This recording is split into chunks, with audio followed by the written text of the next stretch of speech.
നമ്മളിപ്പോൾ കാണുന്നത് വിചിത്രമായ ഒരു പക്ഷിയാണ്. ഫ്രിഗേറ്റ് ബേർഡ്സ് എന്നാണ് അവയെക്കുറിച്ച് പറയുന്നത്.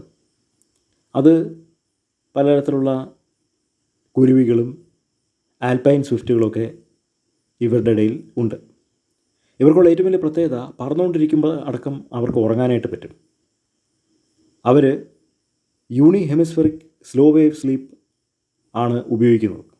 അപ്പോൾ തലച്ചോറിൻ്റെ ഒരു ഭാഗം പറക്കുമ്പോൾ ഉറങ്ങിക്കൊണ്ടിരിക്കുമെന്നാണ് പറയുന്നത്, മറ്റൊരു ഭാഗം പ്രവർത്തിച്ചുകൊണ്ടിരിക്കും. അപ്പോൾ ഇതുമൂലം അവർക്ക് യാത്ര ചെയ്യുമ്പോൾ എങ്ങോട്ടാണ് പോകുന്നതെന്നുള്ളതിനെക്കുറിച്ചും അതുപോലെ തന്നെ ചുറ്റുപാടുകളെക്കുറിച്ചും വ്യക്തമായിട്ടുള്ളൊരു സിഗ്നൽ കിട്ടും. അപ്പോൾ ഇതുമൂലം ദീർഘദൂരം യാത്ര ചെയ്യുന്ന ഈ പക്ഷികൾക്ക് ഒരുപാട് ഊർജം ശേഖരിക്കാൻ പറ്റും എന്നാണ് പക്ഷിശാസ്ത്രം പറയുന്നത്. ഇത് വളരെ അപൂർവമായി കണ്ടുവരുന്ന ഒരു പ്രതിഭാസമാണ്.